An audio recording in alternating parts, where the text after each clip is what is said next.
take the red pill, you stay in Wonderland, and I show you how deep the rabbit hole goes.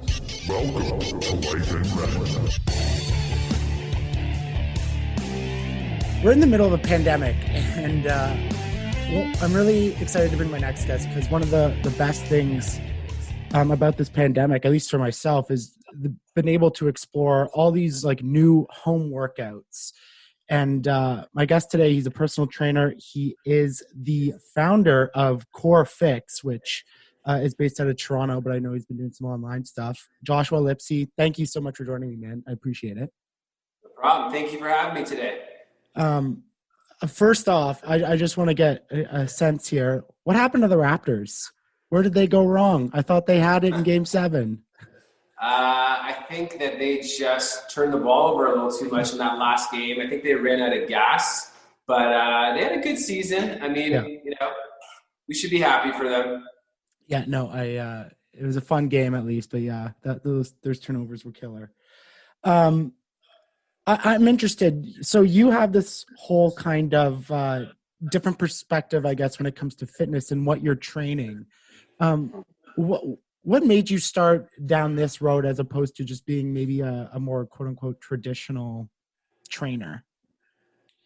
That's a great question. I think that with me, I kind of was influenced on different sides. So one side was I played professional basketball. I was in a serious car accident in 2002, I believe. And I kept going to physios and chiropractors, and I was spending a ton of money, and I wasn't getting any better. So I had to kind of figure out what was wrong with my body. When I started to do that, I took a bunch of Gray Institute courses, really started to learn about how the body functions. And I didn't want to be that conventional trainer. I think that, you know, also modeling as well. I kind of had an understanding of the female aesthetic and what, you know, how women wanted to look. So I kind of fit in the middle. And I'm the type of guy that's always asking questions. So for me, what I saw, you know, what I took in my early courses, which at that time was very outdated, a lot of generic teaching, I realized that didn't really apply to today's world, right? And, you know, we're changing so much in the, you know, and today in terms of like sitting in front of a desk and, you know, the functions that we need as a body, we're not really using. So a lot of these old traditional fitness movements, you know, like seated machines and stuff like that, are not necessarily preparing us for what we have to do in everyday life. So I think it was just something that kind of came to me, you know, when I analyzed life and what we do. Yeah, that's something we've covered on a lot of the episodes of this podcast when it comes to fitness with physical trainers, other people who are into it. And it's interesting you say that because it's a good point, right? And especially now, you know, I mentioned the pandemic where all of us, especially ergonomics, like maybe in our offices, they took a lot more time for us to have our desks and our chairs. But now we're, you know, I know the chair I'm sitting on is propped up by 2 pillows to try to get my back up. And it's funny. So it's funny that you bring that up. What specifically are you like doing as opposed to, you know, like you said, using those machines? Like where does Joshua's Lipsey's fitness style come in? So my style comes in a more functional manner and doing stuff that, you know, we're working your body in all different planes of motion. A lot of times because, you know, gyms have mirrors, the thought process is I always want to be looking forward, but that's not really how the body works. The body works in different planes of motion. So my whole thing is working your body in all 3 planes of motion. You know, if you're doing a lunge matrix, you're doing forward lunges, you're doing side lunges, you're doing back lunges. We want to hit all those different areas instead of just working in front of the mirror.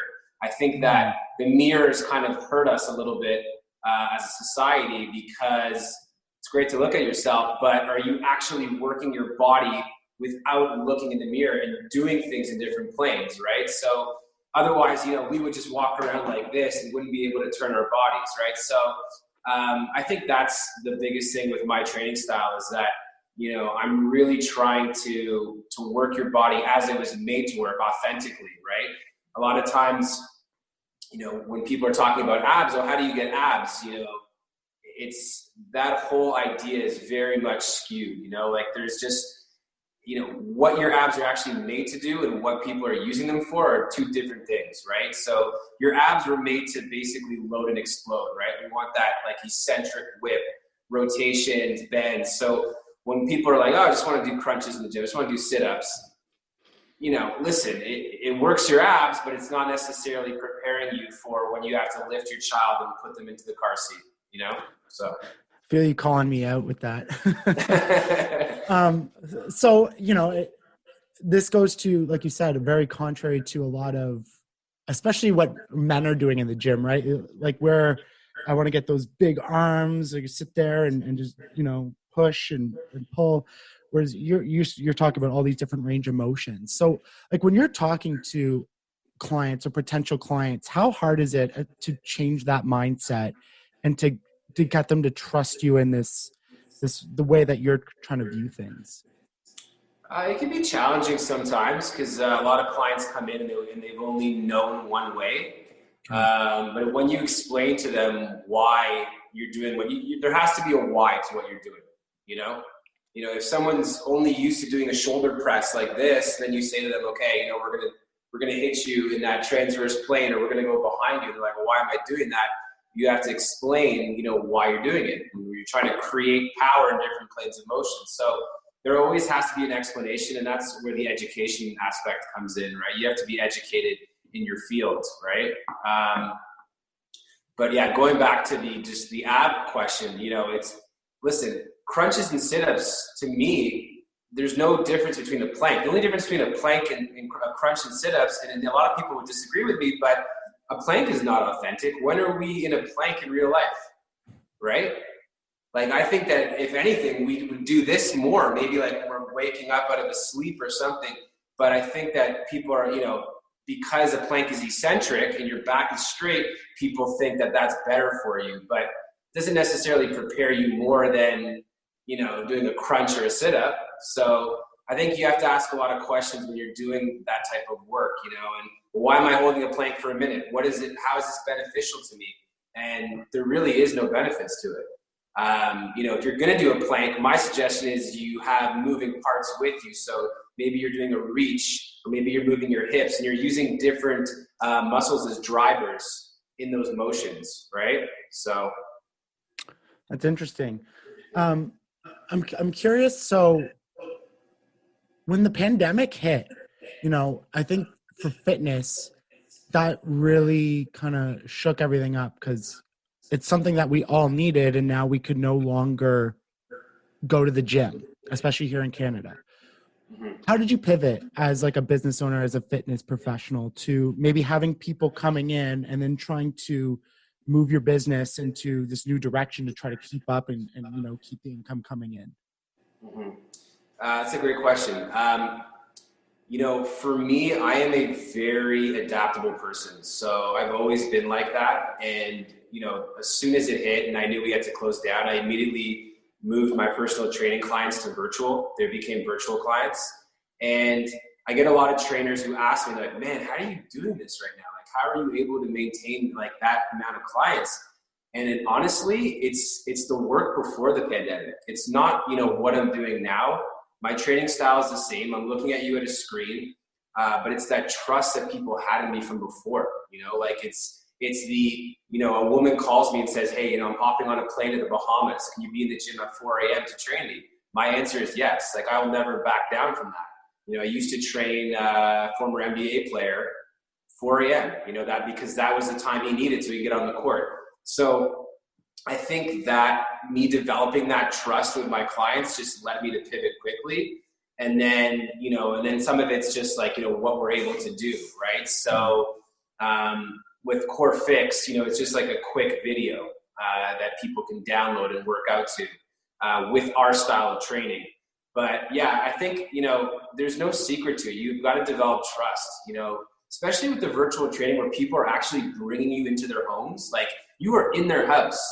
So to allow someone to come into your house like that, you better have trust in them. So I just have very close relationships with my clients. They know that I care about them, and I'm always looking out for them. And I think that's helped me a lot.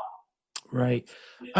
I think a lot of people who get into fitness and trying to be instructors, I think probably like the pinnacle is to be training professional athletes or celebrities, and get your name really out there who's lying, like make good money.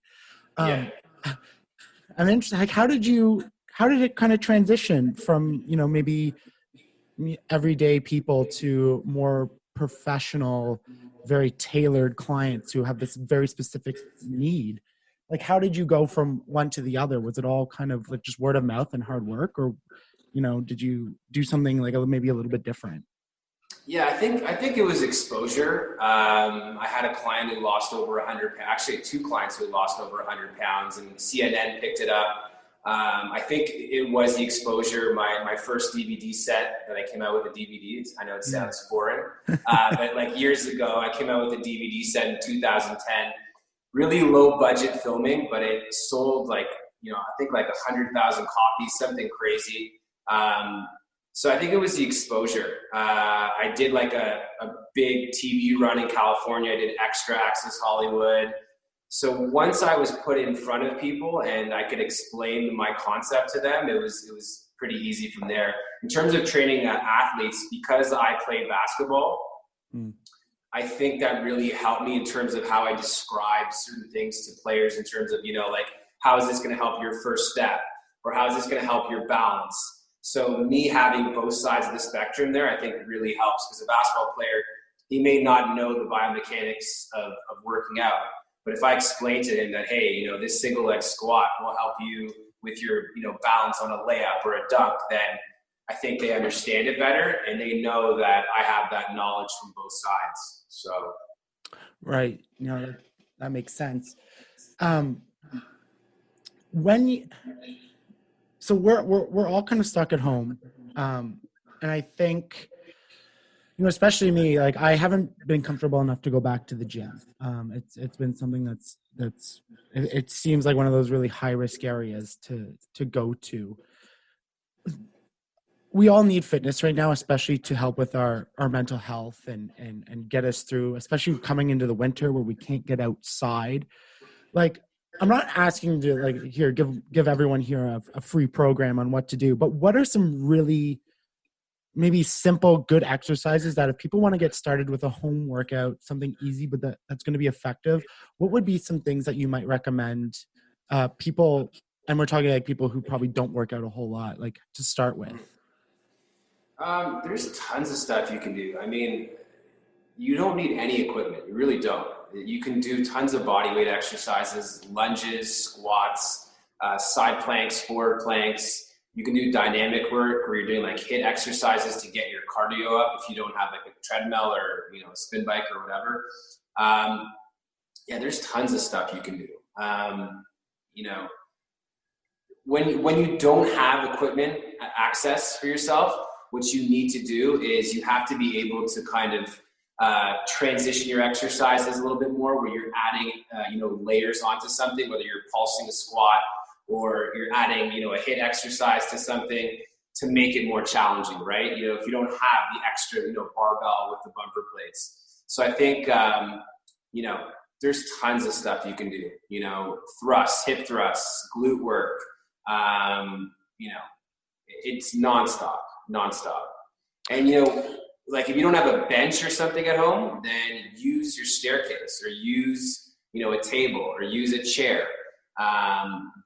There is no excuses anymore in terms of not being able to work out by yourself. There's just no excuses. There's 50 million apps out there, right? Like, that's the thing. So I think the gym, what we miss the most is, like, obviously seeing people and getting inspired by people's energy and, the social aspect. But in terms of working out, like, you've got all the tools, with you.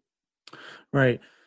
I'm also curious. So for someone like you, I mean, I know you're not a dietitian or anything, but I was watching a video like earlier this week, and I was talking about celebrities, and people like Hugh Jackman and Chris Hemsworth, who really had to train to come up with these like superhero roles. And they were talking about their diet, and that's kind of what I'm really interested in finding out from you. Like, how often are you, eating a day? Like, what are the types of meals that you're putting into your body to try to like fuel you up to make sure that you're getting through like not only your own workouts, but taking everyone else through their workouts?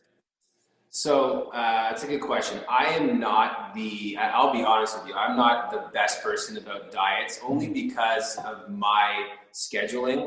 So I start at 5 a.m. I typically go straight through with clients till maybe 3 o'clock for my first break. So it's basically like intermittent fasting for myself. Wow. I'll drink water in between, and then, hopefully like a smoothie or something. But yeah, I would say that I don't have the best schedule for that. It's something that I've sacrificed personally to help other people. I don't recommend it obviously for everybody, but it works for me. I can handle it. I don't need a lot in the mornings to kind of fuel me. So, but I think that the biggest thing is just eating more vegetables, having more plant-based diet, I think is really important. I'm not saying don't eat any meat, because obviously if you're going to do that, you really have to be structured and get your B12 shots. But I really do believe in eating more of a plant-based diet for multiple reasons. One of the reasons is that all vegetables are alkaline, and they put your body in a state of where there's a lot of oxygen in your body. If you want to burn fat, you need oxygen to break down fat. So people who are like, high protein. Yeah, listen, protein, you burn off 30% of it during digestion, but a lot of times protein is acidic, right? So it strips you of oxygen that you would need to break down fat. So that's why I'm big on eating more vegetables and plant-based.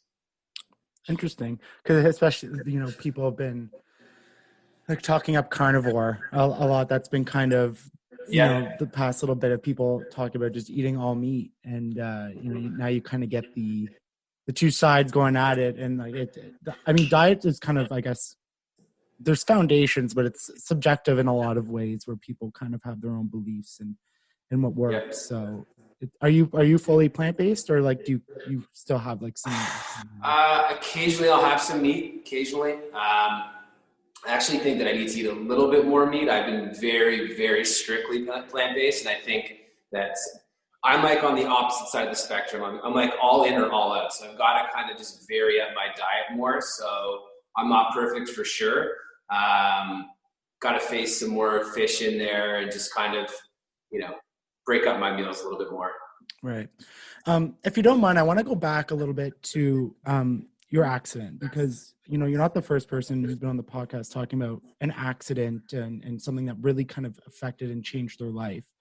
I am curious, when you go through something like that, did it, you hear a lot of in Hollywood or whatever that people are like, I saw my life flash before my eyes, or like it changed my perspective on how finite this is. Like, did it change you as a human going through something like that? I think it did. It definitely changed me. I realized how fragile it brought me back. At that time, I thought I was like, invincible, and it really took me back to a place of, this is, we're not guaranteed tomorrow. It's like the Kobe Bryant thing this year, right? Like it really made us understand and value time, and like, how much time do we really have here?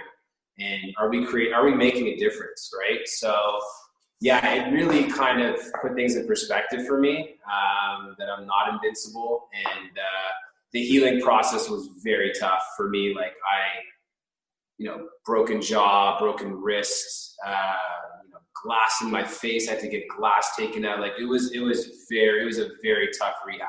So that process for me was like, okay, I rebuilt myself, but I was never the same on the court.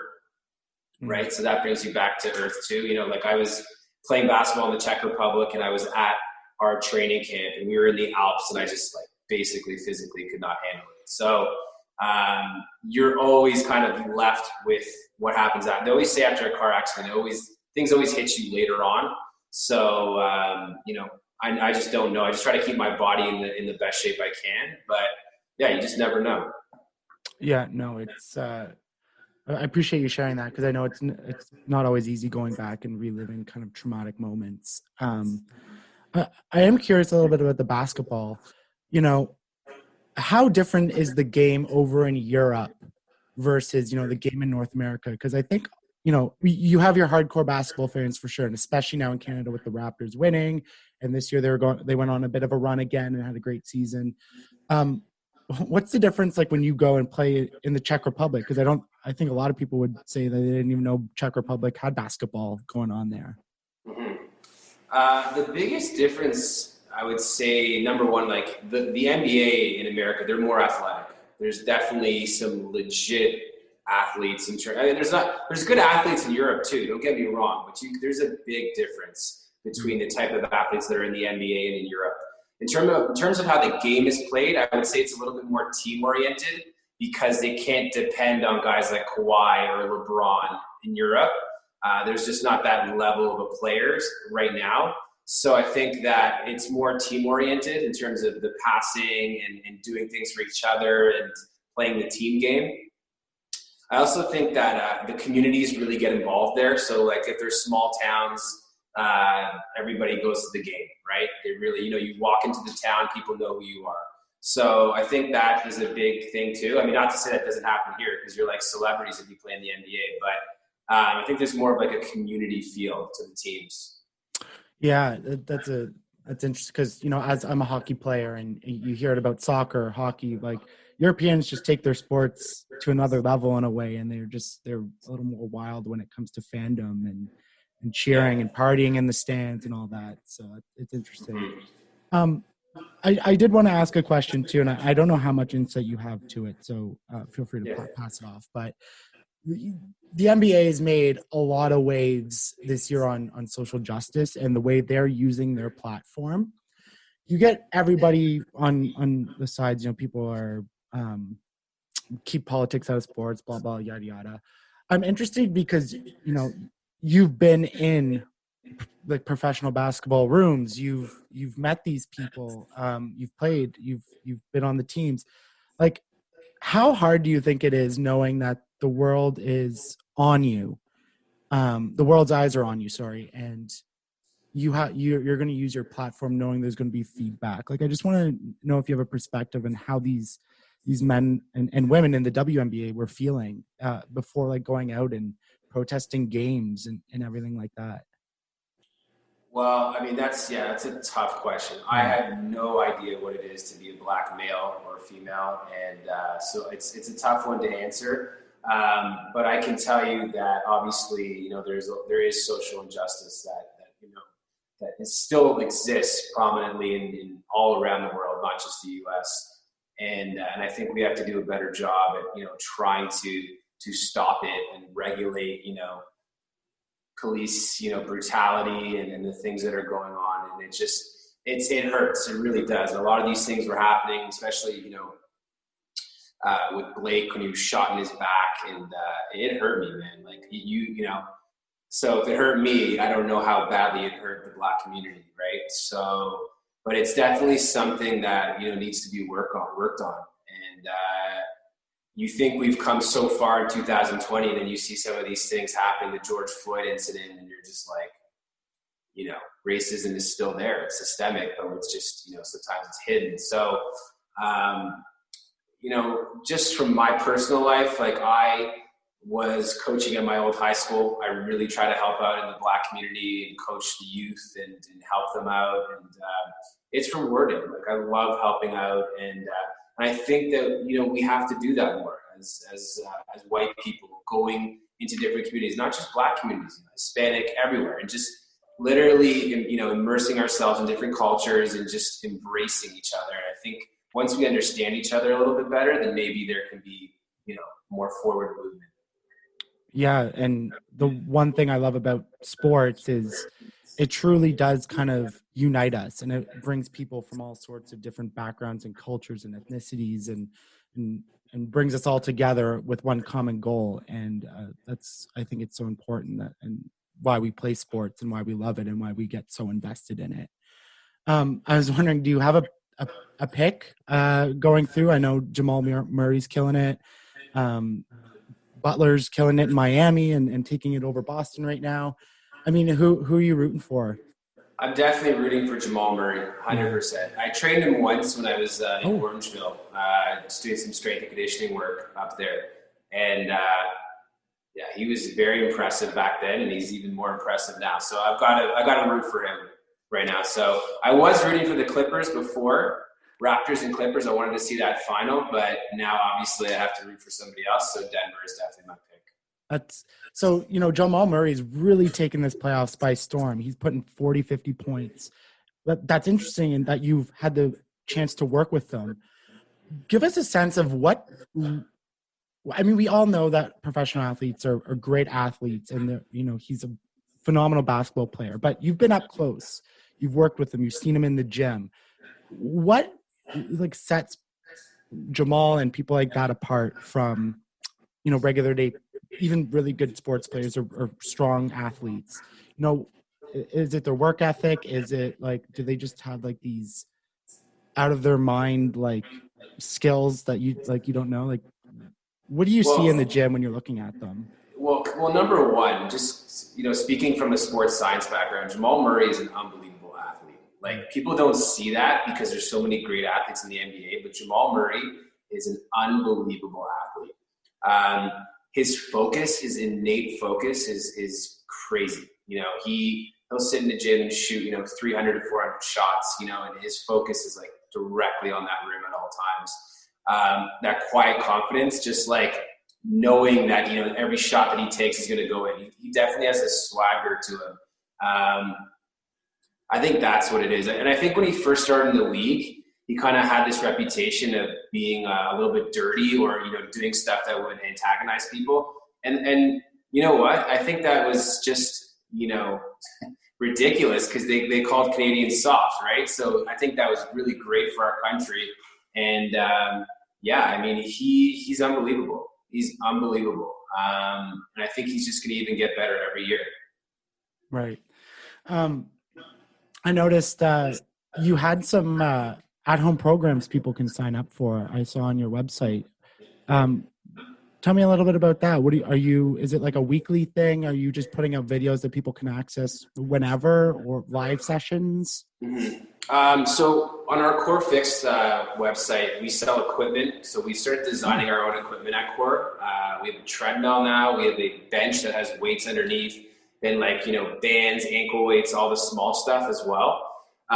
But on that site, you can sign up for a membership. I think it's $39.99, and you can access hundreds of workouts, 60 minutes, 30 minutes, 20 minutes, whatever you want.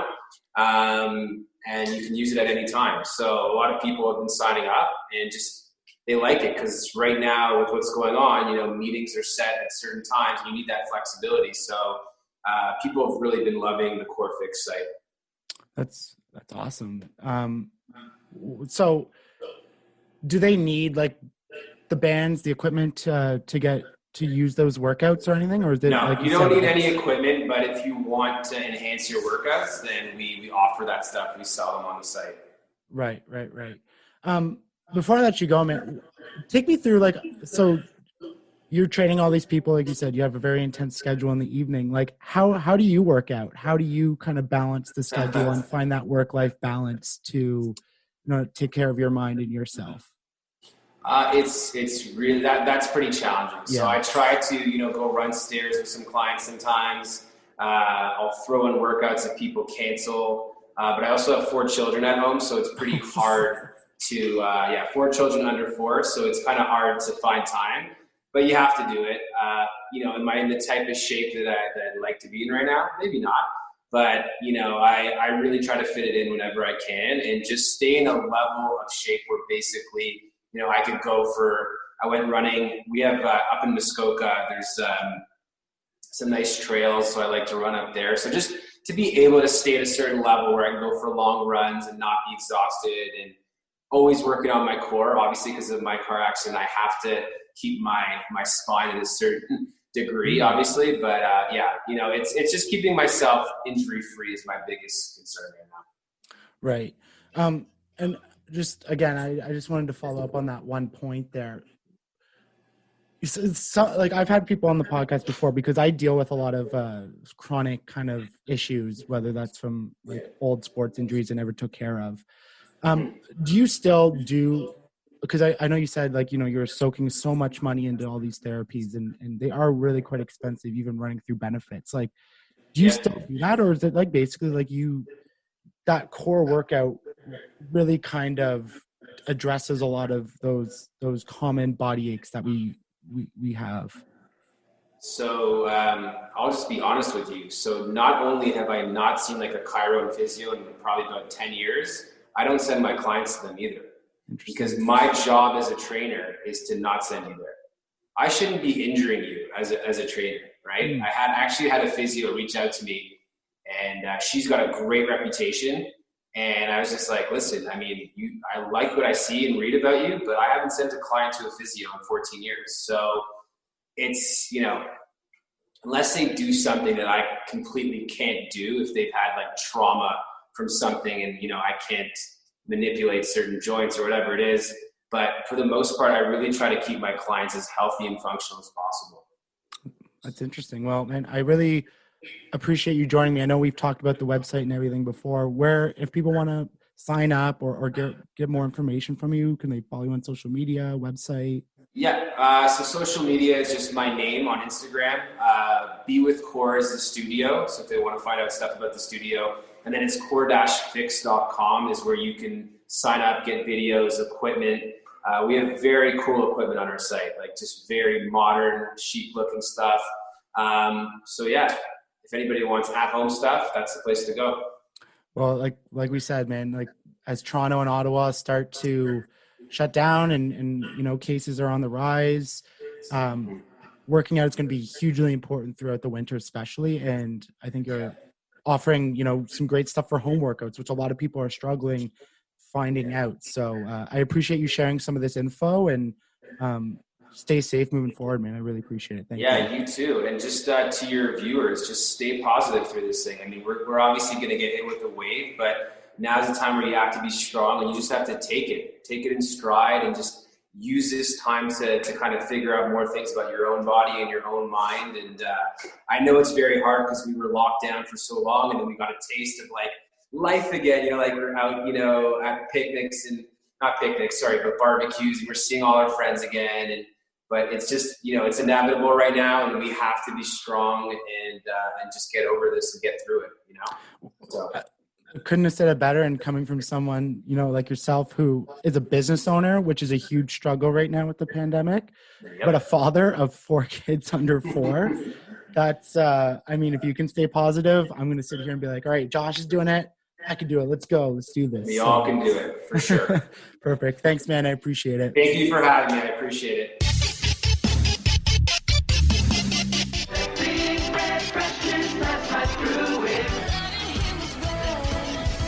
You take the red pill, you stay in Wonderland, and I show you how deep the rabbit hole goes.